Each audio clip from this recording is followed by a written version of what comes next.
हरिशंकर परसाई की कहानी इंस्पेक्टर माता दीन चांद पर। वैज्ञानिक कहते हैं चांद पर जीवन नहीं है। सीनियर पुलिस इंस्पेक्टर माता दीन डिपार्टमेंट में एमडी साहब कहते हैं वैज्ञानिक झूठ बोलते हैं, वहाँ हमारे जैसे ही मनुष्य की आबादी है। विज्ञान ने हमेशा इंस्पेक्टर माता दीन से मात खाई है। फिंगरप्रिंट विशेषज्ञ कहता रहता है छुरे पर पाए गए निशान मुलजिम की अंगुलियों के नहीं हैं, पर माता दीन उसे सजा दिला ही देते हैं। माता दीन कहते हैं वे वैज्ञानिक केस का पूरा इन्वेस्टिगेशन नहीं करते। उन्होंने चांद का उजला हिस्सा देखा और कह दिया वहाँ जीवन नहीं है। मैं चांद का अंधेरा हिस्सा देख कर आया हूँ, वहाँ मनुष्य जाति है। यह बात सही है क्योंकि अंधेरे पक्ष के माता दीन माहिर माने जाते हैं। पूछा जाएगा इंस्पेक्टर माता दीन चांद पर क्यों गए थे? टूरिस्ट की हैसियत से या किसी फरार अपराधी को पकड़ने? नहीं, वे भारत की तरफ से सांस्कृतिक आदान प्रदान के अंतर्गत गए थे। चांद सरकार ने भारत सरकार को लिखा था यो हमारी सभ्यता बहुत आगे बढ़ी है, पर हमारी पुलिस में पर्याप्त सक्षमता नहीं है। वह अपराधी का पता लगाने और उसे सजा दिलाने में अक्सर सफल नहीं होती। सुना है आपके यहाँ रामराज है, मेहरबानी करके किसी पुलिस अफसर को भेजे जो हमारी पुलिस को शिक्षित कर दे। गृह मंत्री ने सचिव से कहा किसी आईजी को भेज दो। सचिव ने कहा नहीं सर, आईजी नहीं भेजा जा सकता, प्रोटोकॉल का सवाल है। चांद हमारा एक क्षुद्र उपग्रह है। आईजी के रैंक के आदमी को नहीं भेजेंगे, किसी सीनियर इंस्पेक्टर को भेज देता हूँ। तय किया गया कि हजारों मामलों के इन्वेस्टिगेटिंग ऑफिसर सीनियर इंस्पेक्टर माता दीन को भेज दिया जाए। चांद की सरकार को लिख दिया गया कि आप माता दीन को लेने के लिए पृथ्वीयान भेज दीजिए। पुलिस मंत्री ने माता दीन को बुलाकर कहा तुम भारतीय पुलिस की उज्जवल परंपरा के दूत ही हैसियत से जा रहे हो। ऐसा काम करना कि सारे अंतरिक्ष में डिपार्टमेंट की ऐसी जय जयकार हो कि पीएम प्रधानमंत्री को भी सुनाई पड़ जाए। माता दीन की यात्रा का दिन आ गया। एक यान अंतरिक्ष अड्डे पर उतरा। माता दीन सबसे विदा लेकर यान की तरफ बढ़े। वे धीरे धीरे कहते जा रहे थे प्रविशी नगर कीजे सब काजा, हृदय राखी कौशलपुर राजा। यान के पास पहुंचकर माता दीन ने मुंशी अब्दुल गफूर को पुकारा। मुंशी गफूर ने एड़ी मिलाकर सैल्यूट फटकारा, बोली जी पैक्सा। FIR रख दी है जी पैक्सा। और रोज नमाजे का नमूना जी पैक्सा। ये यान में बैठने लगी। हवलदार बलभद्र को बुलाकर कहा हमारे घर में जक्की के बखत अपने खटला पत्नी को मदद के लिए भेज देना। बलभद्र ने कहा जी पेटसा। गफूर ने कहा आप बेफिक्र रहे पेटसा, मैं अपने मकान पत्नी को भी भेज दूंगा खिदमत के लिए। माता दीन ने यान के चालक से पूछा ड्राइविंग लाइसेंस है? जी है साहब। और गाड़ी में बत्ती ठीक है? जी ठीक है। माता दीन ने कहा सब ठीक ठाक होना चाहिए, वरना हरामजादे का बीच अंतरिक्ष में चालान कर दूंगा।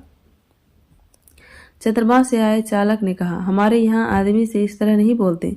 माता दीन ने कहा जानता हूँ बे, तुम्हारी पुलिस कमजोर है, अभी मैं उसे ठीक करता हूँ। माता दीन यान में कदम रख ही रहे थे कि हवलदार राम सजीवन भागता हुआ आया। बोला पैक्सा SP साहब के घर में से कहे हैं कि चांद से एड़ी चमकाने का पत्थर लेते आना। माता दीन खुश हुए, बोले कह देना भाई साहब से, जरूर लेता आऊंगा। यह यान में बैठे और यान उड़ गया। पृथ्वी के वायुमंडल में यान बाहर निकला ही था कि माता दीन ने चालक से कहा अबे हार्न क्यों नहीं बजाता? चालक ने जवाब दिया आसपास लाखों मील में कुछ नहीं है। माता दीन ने डांटा मगर रूल इज रूल, हॉर्न बजाता चल। चालक अंतरिक्ष में हॉर्न बजाता हुआ यान को चांद पर उतार लाया। अंतरिक्ष अड्डे पर पुलिस अधिकारी माता दीन के स्वागत के लिए खड़े थे। माता दीन रोप से उतरे और उन अफसरों के कंधों पर नजर डाली। वहां किसी के स्टार नहीं थे, फीते भी किसी के नहीं लगे थे। लिहाजा माता दीन ने एड़ी मिलाना और हाथ उठाना जरूरी नहीं समझा। फिर उन्होंने सोचा, मैं यहाँ इंस्पेक्टर की हैसियत से नहीं, सलाहकार की हैसियत से आया हूँ। माता दीन को वे लोग लाइन में ले गए और एक अच्छे बंगले में उन्हें टिका दिया। एक दिन आराम करने के बाद माता दीन ने काम शुरू कर दिया। पहले उन्होंने पुलिस लाइन का मुलाहजा किया। शाम को उन्होंने आईजी से कहा, आपके यहाँ पुलिस लाइन में हनुमान जी का मंदिर नहीं है। हमारे रामराज में पुलिस लाइन में हनुमान जी हैं। आईजी ने कहा, हनुमान कौन थे? हम नहीं जानते। माता दीन ने कहा, हनुमान का दर्शन हर कर्तव्यपरायण पुलिस वाले के लिए जरूरी है। हनुमान सुग्रीव के यहाँ स्पेशल ब्रांच में थे। उन्होंने सीता माता का पता लगाया था। एडप्शन का मामला था। दफा 362। हनुमान जी ने रावण को सजा वही दे दी, उसकी प्रॉपर्टी में आग लगा दी। पुलिस को यहाँ अधिकार होना चाहिए कि अपराधी को पकड़ा और वही सजा दे दी। अदालत में जाने का झंझट नहीं। मगर यह सिस्टम अभी हमारे रामराज में भी चालू नहीं हुआ है। हनुमान जी के काम से भगवान राम बहुत खुश हुए। वे उन्हें अयोध्या ले आए और टॉन ड्यूटी में तैनात कर दिया। वही हनुमान हमारे आराध्य देव हैं। मैं उनकी फोटो लेता आया हूँ। उस पर से मूर्तियाँ बनवाइए और हर पुलिस लाइन में स्थापित करवाइए।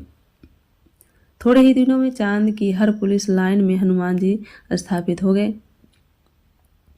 माता दीन उन कारणों का अध्ययन कर रहे थे जिनसे पुलिस लापरवाह और अलाल हो गई है। वह अपराधों पर ध्यान नहीं देती। कोई कारण नहीं मिल रहा था।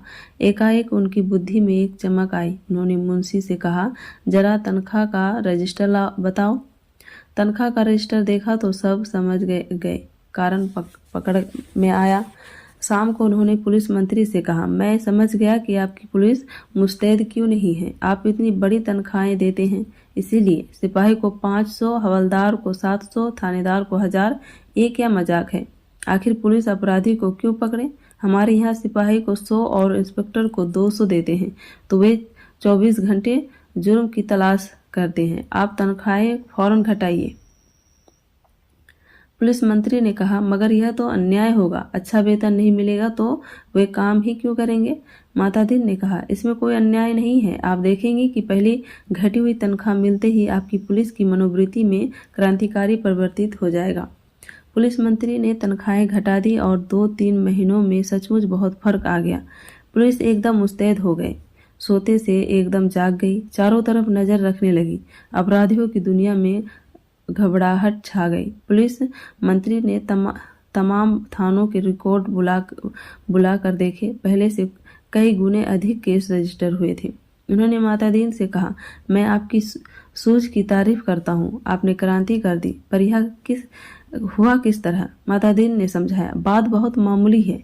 कम तनख्वाह दोगे तो मुलाजिम की गुजर नहीं होगी। 100 रुपयों में सिपाही बच्चों को नहीं पाल सकता। 200 में इंस्पेक्टर ठाट बाट नहीं मेंटेन कर सकता। उसे ऊपरी आमदनी करनी ही पड़ेगी, और ऊपरी आमदनी तभी होगी जब वह अपराधी को पकड़ेगा। गरज की वह अपराधों पर नजर रखेगा, सचेत, कर्तव्यपरायण और मुस्तैद हो जाएगा। हमारे रामराज के स्वच्छ और सक्षम प्रशासन का यही रहस्य है। चंद्रलोक में इस चमत्कार की खबर फैल गई। लोग माता दीन को देखने आने लगे कि वह आदमी कैसा है जो तनख्वाह कम करके सक्षमता ला देता है। पुलिस के लोग भी खुश थे। वे कहते, गुरु आप इधर ना पधारते तो हम सभी कोरी तनख्वाह से ही गुजर करते रहते। सरकार भी खुश थी कि मुनाफे का बजट बनने वाला था। आधी समस्या हल हो गई।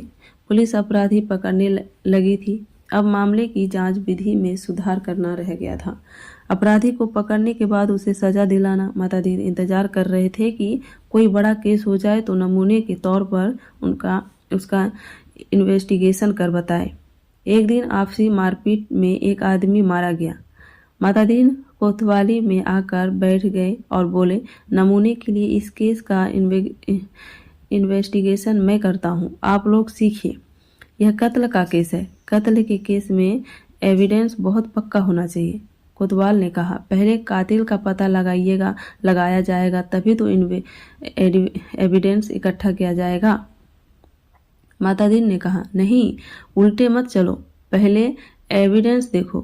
क्या कहीं खून मिला किसी के कपड़ों पर या और कहीं?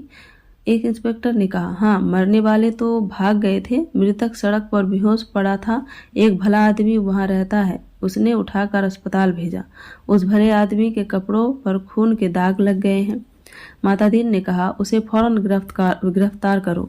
कोतवाल ने कहा, मगर उसने तो मरते हुए आदमी की मदद की थी। मातादीन ने कहा, वह सब ठीक है, पर तुम खून के दाग ढूंढने और कहाँ जाओगे? जो एविडेंस मिल रहा है उसे तो कब्जे में करो। वह भला आदमी पकड़ कर बुलवा लिया गया। उसने कहा, मैंने तो मरते आदमी को अस्पताल भिजवाया था, मेरा क्या कसूर है? चांद की पुलिस उसकी बात से एकदम प्रभावित हुई। मातादीन प्रभावित नहीं हुई। सारा पुलिस महकमा उत्सुक था कि अब मातादीन क्या तर्क निकालते हैं। मातादीन ने उससे कहा, पर तुम झगड़े की जगह गए क्यों? उसने जवाब दिया, मैं झगड़े की जगह नहीं गया, मेरा वहाँ मकान है, झगड़ा मेरे मकान के सामने हुआ। अब फिर मातादीन की प्रतिभा की प्रतीक्षा थी। सारा महकमा उत्सुक देख रहा था। मातादीन ने कहा, मकान तो ठीक है, पर मैं पूछता हूँ, झगड़े की जगह जाना ही क्यों? इस तर्क का कोई जवाब नहीं था। वह बार बार कहता, मैं झगड़े की जगह नहीं गया, मेरा वही मकान है। मातादीन उसे जवाब देते, सो ठीक है, पर झगड़े की जगह जाना ही क्यों? इस तर्क प्रणाली से पुलिस के लोग बहुत प्रभावित हुए। अब मातादीन जी ने इन्वेस्टिगेशन का सिद्धांत समझाया। देखो, आदमी मारा गया है तो वह पक्का है किसी ने उसे जरूर मारा। कोई कातिल है, किसी को सजा होनी है। सवाल है इसको किसको सजा होनी है। पुलिस के लिए यह सवाल इतना महत्व नहीं रखता जितना यह सवाल कि जुर्म किस पर साबित हो सकता है या किस पर साबित होना चाहिए। कत्ल हुआ है तो किसी मनुष्य को सजा होगी ही, मारने वाले को होती या बेकसूर को, यह अपने सोचने की बात नहीं है। मनुष्य सब बराबर है, सब में उसी परमात्मा का अंश है। हम भेदभाव नहीं करते, यह पुलिस का मानवतावाद है। दूसरा सवाल है, किस पर जुर्म साबित होना चाहिए। इसका निर्णय इन बातों से होगा। एक, क्या वह आदमी पुलिस के रास्ते में आता है? दूसरा, क्या उसे सजा दिलाने से ऊपर के लोग खुश होंगे? मातादीन को बताया गया कि वह आदमी भला है, पर पुलिस अन्याय करे तो विरोध करता है। जहां तक ऊपर के लोगों का सवाल है, वह वर्तमान सरकार की विरोधी राजनीति वाला है। मातादीन ने टेबल ठोक कर कहा, फर्स्ट क्लास केस, पक्का एविडेंस और ऊपर का सपोर्ट। एक इंस्पेक्टर ने कहा, पर हमारे गले यह बात नहीं उतरती है कि एक निरपराध भले आदमी को सजा दिलाई जाए। मातादीन ने समझाया, देखो, मैं समझा चुका हूँ कि सब में उसी ईश्वर का अंश है। सजा इसे हो या कातिल को, फांसी पर तो ईश्वर ही चढ़ेगा ना। फिर तुम्हें कपड़ों पर खून मिल रहा है, इसे छोड़कर तुम कहाँ खून ढूंढते फिरोगे? तुम तो भरो एक FIR। मातादीन जी एक FIR भरवा दी, बखत जरूरत के लिए जगह खाली छुड़वा दी। दूसरे दिन पुलिस कोतवाल ने कहा, गुरुदेव, हमारी तो बड़ी आफत है। तमाम भले आदमी आते हैं और कहते हैं, उस बेचारे बेकसूर को क्यों फंसा रहे हो? ऐसा तो चंद्रलोक में कभी नहीं हुआ। बताइए, हम क्या जवाब दें? हम तो बहुत शर्मिंदा हैं। मातादीन ने कोतवाल से कहा, घबराओ मत। शुरू में इस काम में आदमी को शर्म आती है, आगे तुम्हें बेकसूर को छोड़ने में शर्म आएगी। हर चीज का जवाब है। अब आपके पास जो आए उससे कह दो, हम जानते हैं वह निर्दोष है, पर हम क्या करें, यह सब ऊपर से हो रहा है। कोतवाल ने कहा, तब वो ये SP के पास जाएंगे। मातादीन बोले, SP भी कह देंगे कि ऊपर से हो रहा है। तब वे IG के पास शिकायत करेंगे। IG भी कहे कि सब ऊपर से हो रहा है। तब वे लोग पुलिस मंत्री के पास जाएंगे। पुलिस मंत्री भी कहेंगे, भैया मैं क्या करूं, यह ऊपर से हो रहा है। तो वे प्रधानमंत्री के पास जाएंगे। प्रधानमंत्री भी कहे कि मैं जानता हूं वह निर्दोष है, पर यह ऊपर से हो रहा है। कोतवाल ने कहा, तब वे मातादीन ने कहा, तब क्या? तब वे किसके पास जाएंगे? भगवान के पास ना। मगर भगवान से पूछकर कौन लौट सका है? कोतवाल चुप रह गया। वह इस महान प्रतिभा से चमत्कृत था। मातादीन ने कहा, एक मुहावरा ऊपर से हो रहा है हमारे देश में 25 सालों से सरकारों को बचा रहा है। तुम इसे सीख लो। तैयारी होने लगी। माता दीन ने कहा, अब 4-5 चश्मदीद गवाह लाओ। कोतवाल, चश्मदीद गवाह कैसे मिलेंगे जब किसी ने उसे मारते देखा ही नहीं? तो चश्मदीद गवाह कोई कैसे होगा? माता दीन ने सिर ठोक लिया। किन बेवकूफ़ों के बीच फंसा दिया गवर्नमेंट ने, इन्हें तो ABCD भी नहीं आती। झल्लाकर कहा, चश्मदीद गवाह किसे कहते हैं जानते हो? चश्मदीद गवाह वह नहीं है जो देखे, बल्कि वह है जो कहे कि मैंने देखा है। कोतवाल ने कहा, ऐसा कोई क्यों कहेगा? माता दीन ने कहा, कहेगा, समझ में नहीं आता कैसे डिपार्टमेंट चलाते हो? अरे चश्मदीद गवाहों की लिस्ट पुलिस के पास पहले से रहती है, जहाँ जरूरत हुई उन्हें चश्मदीद बना दिया। हमारे यहाँ ऐसे आदमी हैं जो साल में 200-400 वारदातों के चश्मदीद गवाह होते हैं। हमारी अदालतें भी मान लेती हैं कि इन आदमी ने कोई देवी शक्ति है जिससे जान लेता है कि अमुक जगह वारदात होने वाली है और वहां पहले से पहुंच जाता है। मैं तुम्हें चश्मदीद गवाह बनाकर देता हूँ। 8-10 उठाई गिरोह को बुलाओ जो चोरी, मारपीट, गुंडागर्दी करते हैं हो, जुआ खिलाते हो या शराब उतारते हो। दूसरे दिन शहर के 8-10 नवरत्न कोतवाली में हाजिर थे। उन्हें देखकर माता दीन गदगद हो गए। बहुत दिन हो गए थे ऐसे लोगों को देखे, बड़ा सुना सुना लग रहा था। माता दीन का प्रेम उमड़ा। उनसे कहा, तुम लोगों ने इस आदमी को लाठी से मारते देखा था ना? वे बोले, नहीं देखा साहब, हम वहाँ थे ही नहीं। माता दीन जानते थे यह पहला मौका है। फिर उन्होंने कहा, वहाँ नहीं थे यह मैंने माना, पर लाठी मारते देखा तो था। उन लोगों को लगा कि यह पागल आदमी है, तभी ऐसे उटपटांग बात कहता है। वे हंसने लगे। माता दीन ने कहा, हंसो मत, जवाब दो।